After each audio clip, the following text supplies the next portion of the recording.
എന്നാൽ ലീഡേഴ്സ് മോർണിംഗിൽ നമ്മുടെ അതിഥി എത്തിയിരിക്കുന്നത് നിരണം ഭദ്രസനാധിപൻ ഗീവർഗീസ് മാർ കൂർലോസ് ആണ്. നമുക്ക് അദ്ദേഹത്തെ സ്വാഗതം ചെയ്യാം. Father, good morning. സ്വാഗതം. ഹലോ മലയാളത്തിലേക്ക്. Good morning Sethulakshmi. ഫാദർ, ഇപ്പോൾ ഇപ്പോഴത്തെ ഒരു സംഭവം നമ്മുടെ രാജ്യം ഒരു വല്ലാത്ത രീതിയിലേക്കൊക്കെ പൊക്കോണ്ടിരിക്കുകയാണ്. ഈ രാജ്യം മുഴുവൻ ചർച്ച ചെയ്യുന്ന ഒരു വിഷയമാണ് ഈ കന്യാസ്ത്രീകളുടെ അറസ്റ്റുമായി ബന്ധപ്പെട്ട് നടക്കുന്നത്. ഇതിൽ 3 പേരെ മതപരിവർത്തനം നടത്തിയെന്നാണ് പറയപ്പെടുന്ന വാക്ക്. ഇപ്പോൾ ഇവരുടെ പശ്ചാത്തലം പരിശോധിച്ചാൽ ഈ 3 പെൺകുട്ടികളും ഒപ്പമുണ്ടായിരുന്ന സഹോദരി ഇവരൊരു ക്രിസ്ത്യൻ കുടുംബത്തിൽ നിന്ന് വരുന്നവരാണ്. അപ്പോൾ തന്നെ ആദ്യത്തെ ഒരു ചോദ്യം പിന്നെ അതെങ്ങനെ ഒരു മതപരിവർത്തനമാകും എന്നുള്ളതാണ്. മാത്രമല്ല വേഷം നോക്കിയുള്ള ഒരു അറ്റാക്കാണ് നടക്കുന്നത്. അപ്പോൾ അങ്ങനെയാണെങ്കിൽ നമ്മുടെ കന്യാസ്ത്രീകളും പുരോഹിതന്മാരുമൊക്കെ ഇനി സാധാരണ വേഷത്തിലൊക്കെ നടക്കേണ്ട ഒരു സ്ഥിതിവിശേഷമാണോ ഫാദർ വന്നുകൊണ്ടിരിക്കുന്നത്?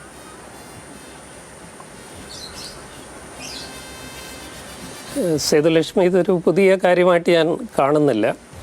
കുറേ വർഷങ്ങളായിട്ട് ഒരു വലിയ പദ്ധതിയുടെ ഭാഗമായിട്ടാണ് ഇതൊക്കെ അരങ്ങേറുന്നത് എന്ന് വിശ്വസിക്കുവാനായിട്ടാണ് എനിക്ക് സാധിക്കുന്നത്. ഗോൾവാക്കർ വിചാരധാരയിൽ കുറിച്ച ആ ഒരു പദ്ധതിയുടെ നടപ്പിലാക്കലാണ് വളരെ സിസ്റ്റമാറ്റിക്കായിട്ട് ഇന്ത്യയിൽ നടന്നുകൊണ്ടിരിക്കുന്നത് എന്നുള്ള കാര്യത്തിന് യാതൊരു സംശയവുമില്ല. വിചാരധാരയിൽ അദ്ദേഹം പറയുന്നത് ആഭ്യന്തര ശത്രുക്കളെന്നാണ് അദ്ദേഹം പറയുന്നത്. 3 കൂട്ടരെയാണ് അദ്ദേഹം ഉദ്ദേശിക്കുന്നത്. എല്ലാവർക്കും അറിയാവുന്ന കാര്യമാണ്. കമ്മ്യൂണിസ്റ്റുകൾ, ക്രിസ്ത്യാനികൾ അല്ലെങ്കിൽ മിഷണറിമാർ, മൂന്നാമത് മുസ്ലിങ്ങൾ. ഇങ്ങനെ 3 കൂട്ടരെയാണ് ആഭ്യന്തര ശത്രുക്കളായിട്ട് ഗോൾവാക്കർ വിചാരധാരയിൽ വ്യക്തമാക്കുന്നത്.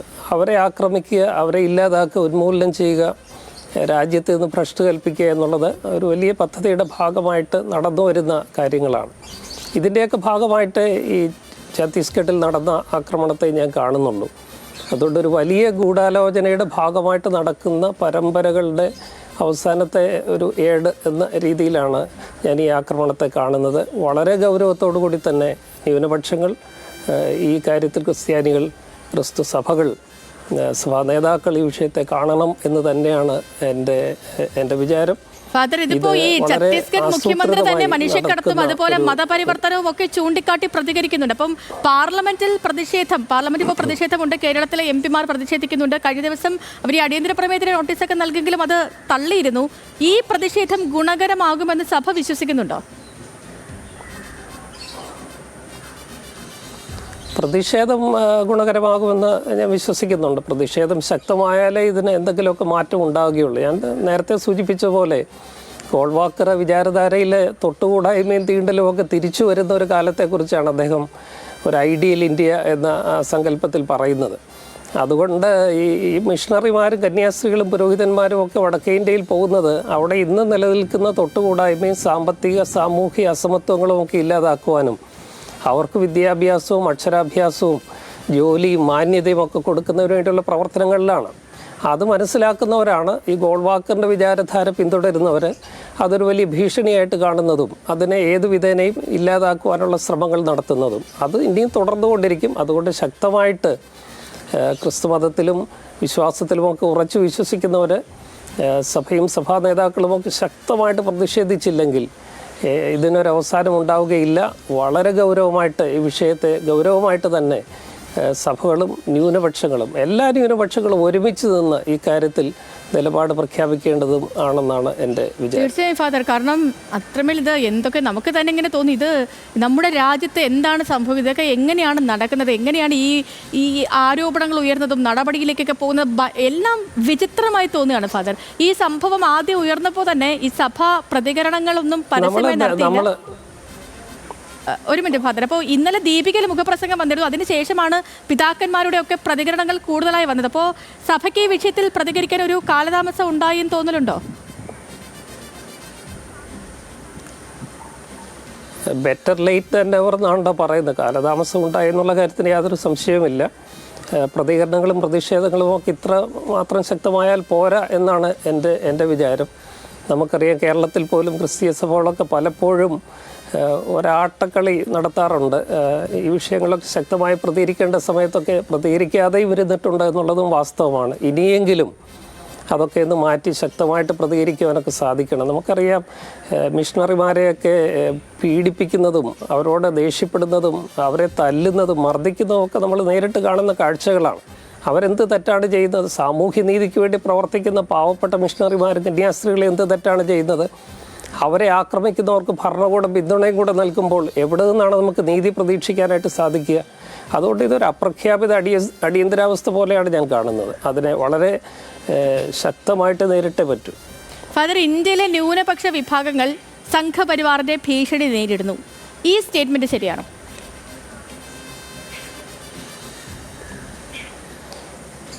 ഇന്ത്യയുടെ ഭരണഘടനയുടെ 25-ാം വകുപ്പ് അനുച്ഛേദം നമുക്ക് എല്ലാവർക്കും നൽകുന്ന ഒരു മതസ്വാതന്ത്ര്യമുണ്ട്. ഒരു വ്യക്തിയുടെ വിശ്വാസം അതിൽ ഉറച്ചു നിൽക്കുവാനും അദ്ദേഹത്തിന് തോന്നുന്ന മാത്രയിൽ ആ വിശ്വാസത്തിൽ വ്യതിചലിക്കുവാനും മാറാനും ആ വിശ്വാസം പ്രചരിപ്പിക്കാനും ഒക്കെയുള്ള സ്വാതന്ത്ര്യമാണ് നമ്മുടെ ഭരണഘടന അനുവദിക്കുന്നത്.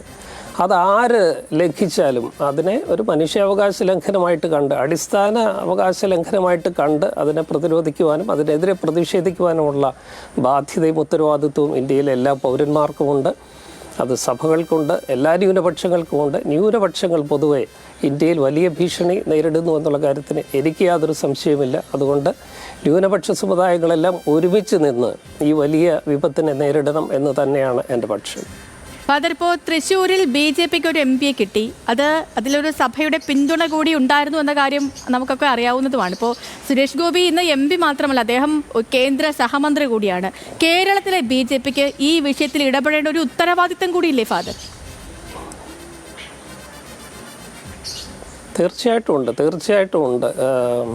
കേരളത്തിലെ BJP മാത്രമല്ല, കേരളത്തിലെ എല്ലാ പാർട്ടികളും ഈ വിഷയത്തിൽ സജീവമായിട്ട് ഇടപെട്ട് സാമൂഹ്യനീതി ഉറപ്പുവരുത്തേണ്ടത് ആവശ്യമാണ്. ഏതെങ്കിലും ഒരു പാർട്ടിയുടെ മാത്രം ആവശ്യമാണെന്ന് ഞാൻ വിചാരിക്കുന്നില്ല. എല്ലാ പാർട്ടികളും ജനാധിപത്യത്തിൽ വിശ്വസിക്കുന്ന, ഞാൻ മുമ്പേ പറഞ്ഞ ഗോൾവാക്കറിലേക്ക് തിരിച്ചു പോകുന്നതിൽ ക്ഷമിക്കണം, അദ്ദേഹം ജനാധിപത്യത്തിലൊന്നും വിശ്വസിച്ചയാളല്ല. ജനാധിപത്യത്തെ തകർക്കുക എന്നുള്ളതാണ് അടിസ്ഥാന മൗലിക അവകാശങ്ങളൊക്കെ ഇല്ലാതാകുന്ന ഒരു മനുവാദം കേന്ദ്രീകരിച്ച് നടക്കുന്ന ഒരു വ്യവസ്ഥിതി ഇവിടെ വീണ്ടും കൊണ്ടുവരുവാനായിട്ടുള്ള ശ്രമത്തിൻ്റെ ഭാഗമായിട്ടാണ് ഇതിനെ കാണുന്നത്. അതിനെ എല്ലാവരും, ജനാധിപത്യത്തിൽ വിശ്വസിക്കുന്ന എല്ലാ പാർട്ടികളും ഒരുമിച്ച് നിന്ന് എതിർക്കേണ്ടതാണ്. ഫാദർ, ഇപ്പോൾ നമ്മൾ ഈ പറയുന്ന പോലെ ഉത്തരേന്ത്യയിൽ ന്യൂനപക്ഷ വിഭാഗക്കാർ വലിയ രീതിയിലുള്ള ആക്രമണങ്ങൾ നേരിടുന്നു എന്ന കാര്യത്തിൽ ഒരു സംശയമില്ല. ഇപ്പം ഒന്നല്ല, മണിപ്പൂരിലെ സംഭവങ്ങൾ നമുക്കറിയാം. അവിടെ ഇപ്പോഴും കേന്ദ്ര സർക്കാർ പലപ്പോഴും കുറ്റകരമായ ഒരു മൗനം തുടരുന്നുണ്ട് ഈ വിഷയത്തിൽ. ഒപ്പം ഇപ്പോൾ ഛത്തീസ്ഗഡിൽ ഈ കന്യാസ്ത്രീകൾ അറസ്റ്റിലായ സംഭവം, ഉന്നയിക്കപ്പെടുന്ന ആരോപണങ്ങളൊക്കെയും അടിസ്ഥാനരഹിതമാണ്. മതപരിവർത്തനം നടത്തുന്ന ഒരു സാഹചര്യം പോലും അവിടെ വരുന്നില്ല. പക്ഷേ അപ്പോഴും ഈ ഓരോ കാര്യങ്ങളിൽ പറഞ്ഞ കാര്യങ്ങളിലൊക്കെ ഉറച്ചു നിൽക്കുകയാണ് കേന്ദ്ര സർക്കാർ. കേന്ദ്രത്തിലൊരു നിലപാട് സ്വീകരിക്കുന്നു. അതേ നേതാക്കളൊക്കെ കേരളത്തിലേക്ക് വരുമ്പോൾ ഇവിടെ ന്യൂനപക്ഷങ്ങൾ ആണ് ഞങ്ങളുടെ കരുത്ത്, ന്യൂനപക്ഷങ്ങൾ ഒപ്പമില്ലാതെ ഞങ്ങൾക്ക് മുന്നോട്ട് പോകാൻ കഴിയില്ല, അവർ കൂടി ചേർന്നതാണ് നമ്മുടെ പാർട്ടി NDA എന്നൊക്കെ പ്രഖ്യാപിക്കുമ്പോൾ ഇതൊരു ഇരട്ടത്താപ്പല്ലേ ഫാദർ? തീർച്ചയായിട്ടും അതെ.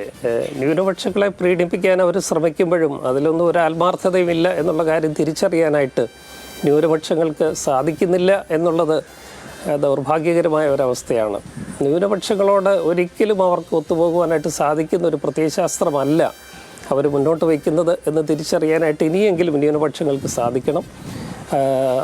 നമുക്കറിയാം, ഈ മതപരിവർത്തനം എന്ന് പറയുന്നതൊക്കെ ഒരു മിത്താണ്. മതപരിവർത്തനം അത് മനുഷ്യാവകാശമാണ്. എന്നാൽ നിർബന്ധിത മതപരിവർത്തനമോ പ്രലോഭനങ്ങൾക്ക് വഴങ്ങിയുള്ള മതപരിവർത്തനമോ ഒന്നും ഇന്ത്യയിൽ നടക്കുന്നില്ല എന്നുള്ളത് നിയമപരമായി തെളിയിക്കപ്പെട്ട ഒരു സംഗതിയാണ്. അതുകൊണ്ട് ആ കള്ളക്കഥ ഉപയോഗിച്ച് ഇനി ക്രിസ്ത്യാനികളെയും മറ്റ് ന്യൂനപക്ഷങ്ങളെയും ഒക്കെ വേട്ടയാടുന്നത് അത്യന്തം പ്രതിഷേധാർഹമാണ്. അത് ഇന്ത്യയിൽ ഒരു നിർബന്ധിത മതപരിവർത്തനം ഒന്നും നടക്കുന്നില്ല. പിന്നെ മാത്രമല്ല, ഒരാൾക്കിപ്പം ഏത് മതത്തിൽ വിശ്വസിക്കണം എന്നുള്ളത് അവരുടെ മാത്രം വ്യക്തി സ്വാതന്ത്ര്യമാണ്. അത് ഈ ഭരണഘടന നൽകുകയും ചെയ്യുന്നുണ്ട്. ഫാദർ, ഈ സംഘപരിവാറിന്റെ ഈ ഒരു നീക്കം, ന്യൂനപക്ഷങ്ങൾക്കെതിരെയുള്ള നീക്കത്തെ നമുക്കിനി ഏത് രീതിയിലാകും പ്രതിരോധിക്കാൻ കഴിയുക?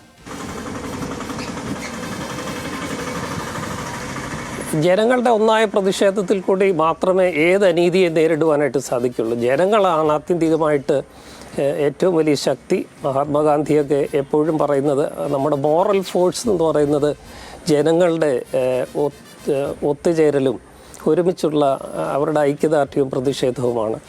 ഈ കാര്യത്തിൽ എല്ലാവരും, ഹിന്ദുക്കളും മുസ്ലിങ്ങളും ക്രിസ്ത്യാനികളും ബുദ്ധമതക്കാരും ജൈനമതക്കാരും മതങ്ങളിൽ വിശ്വസിക്കാത്തവരും ജനാധിപത്യത്തിലും മതേതരത്വത്തിലും വിശ്വസിക്കുന്ന എല്ലാ ജനങ്ങളും ഒരുമിച്ച് നിന്ന് ഈ വിപത്തിനെ ഈ വലിയ ദുരന്തത്തെ നേരിടുക എന്നുള്ളതാണ് നമ്മുടെ മുമ്പിലുള്ള ഏക പോംവഴി. ഇത്ര നേരം പ്രതികരണം നടത്തിയതിനും അങ്ങക്ക് നല്ലൊരു ദിവസം കൂടി ആശംസിക്കുകയാണ് ഞാൻ. തിരിച്ചും നന്ദി സേതുലക്ഷ്മി. ഓക്കെ.